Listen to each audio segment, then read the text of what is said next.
Tonight, on Hardball with the Brizik squad, we'll be interviewing Michael Nealon and Vivian Smacko for the main purpose of the ethical use of drones and whether it could be declared constitutional or not.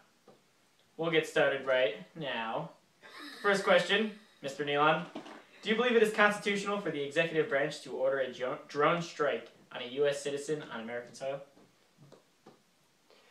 Well, Lewis, personally, I think it is completely unconstitutional because of the fact that it violates the Fifth Amendment with due process because it doesn't allow people to be confronted with their supposed crimes. There are cases where in the Middle East we have used drone strikes on people, and some have even been innocent, which is just a terrible situation. Also, these drone strikes could hurt surrounding citizens if they're in an open area. I mean, this is just completely violates the Constitution and everything that America stands for. Being free and being presented with your crime, going through a court of law with peers to review your case. Ms. Smacko, the floor is yours. Thank you, Lewis. Well, it is also written in the Constitution that the president should do anything in his power to keep his country in order and safe. So anyone who wouldn't be doing anything illegal shouldn't have a problem with that. Yes, but it's more or less based on the principle of being able to receive your right to a jury, your right to a fair trial. I mean, with just someone in the White House or the Pentagon just saying, what we think is a terrorist, go use a drone strike on him right now. I mean, there's room for error in that. I mean, all the drones aren't perfect. They could be targeting the wrong person. There have been a few thousand drone strikes carried out in the world by the U.S. I mean, even if 4 of them were innocent, that 4 is still innocent people that died for no reason, just because they got the wrong person. I mean, it really, really, really violates the natural rights of the American citizen that were guaranteed to them in the Bill of Rights. They shall not be infringed. Moving on. Do you believe Congress should be informed of a drone strike if one ever occurred? I think they should, because the executive branch lately, especially, has been getting too much power. I mean, we haven't officially declared war since World War II. We've been in conflicts like Korea, Vietnam, the Persian Gulf, Iraq, Afghanistan. I mean, they all just label those conflicts. Congress really did not have much say besides the funding of it.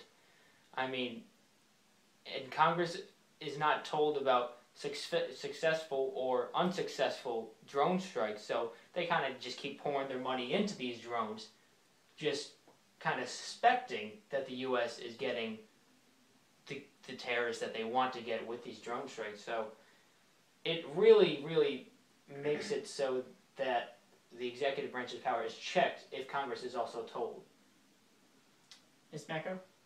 No, I do not think that the government and Congress should be notified, because sometimes there is not enough time to notify this because everything is such a slow process nowadays. So the executive branch has the power to remain secrecy, and the president also has the power to protect his country with what he feels is necessary. And if he feels that's it's a threat, then he should be allowed, with his power of presidency, to use drones actions without notifying the Congress. Well, that's true up to a certain extent. I mean, usually when we get this information, it's the process of a long time of investigation. So it would be a lot easier just if they notified Congress beforehand that they have a possible... But sometimes there's not enough time. No, but what I'm saying is that... Would you want your people in this country to die? Because no, Congress can't know? I would not want them to die. I would say the highest threat level of terrorists, after the months of investigation, the people who are most likely to make a move or what the CIA or FBI think would make a move should be reported to Congress so that they know the case and that they're ready to say yes along with the executive branch in time. All it takes is a quick phone call. But what if they wouldn't agree to the situation and the country is really at power? And then what would the president do? Then the president would have to shut his mouth. Next question is, do you think the use of surveillance drones in residential areas violates the Fourth Amendment? I think it absolutely violates the Fourth Amendment, because there's room for error, as was with the kill list drones. Well, with these residential drones, they're seeing things from miles away. They don't know what if once the FBI or the police or what have you get contacted. They don't know if that's the right house. They're so far away. They don't even know if that's what the person is doing. They could see someone that they think is making bombs, but is actually just making a birthday cake. I mean, there is such room for error with the residential drones from a distance that people who are innocent and aren't doing anything wrong will get knocked on the door, or their house will get barged into by heavily armored law officers. The room for error in the residential drones is just way too big right now. Okay. Well, I believe that with the new advancements in technology, drones can easily spot out suspected terrorists, suspected people that can eventually, in the long run, hurt our country. And because of the president's power, he can save us.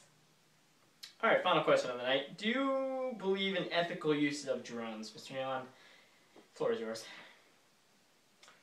I do not, because these drones that have fired on the wrong people have accidentally killed other innocents with flying debris, people in the same car. It's not fair for those people who are getting suspected, and it's not even correct. They go on false assumptions from these people. It's almost just like that person could be a terrorist, fire, kill him.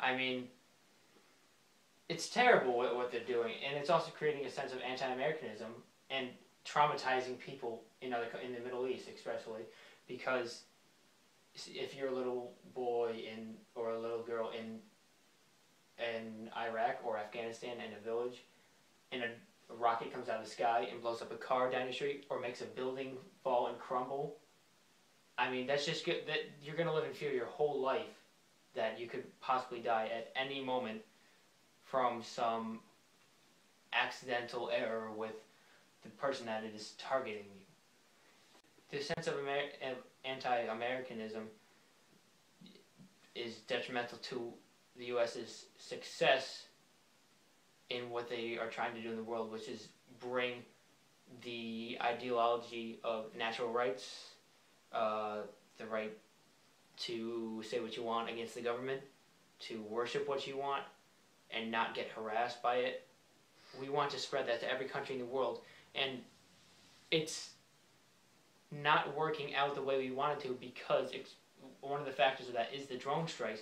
People do not like America for just firing rockets into the country without any further investigation of the person.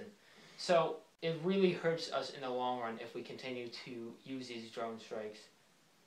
People will just continue to not like the United States of America more, and that is just not what we want in today's world. I believe that drones are ethical because many people do not like America, but look at where we are as a country. We have a democracy. We're free. We don't have to worry about getting blown up. And unfortunately, that's because we have to do it to other countries, and it feels like, as a country, it's a bad, but the president and the executive branch have the most power to keep us safe, and because of the drones, they do that. So I believe that, yes, drones are ethical because of that.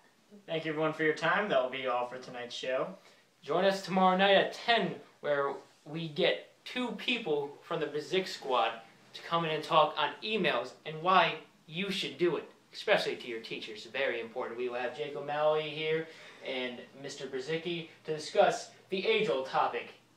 Thank you again, and good night.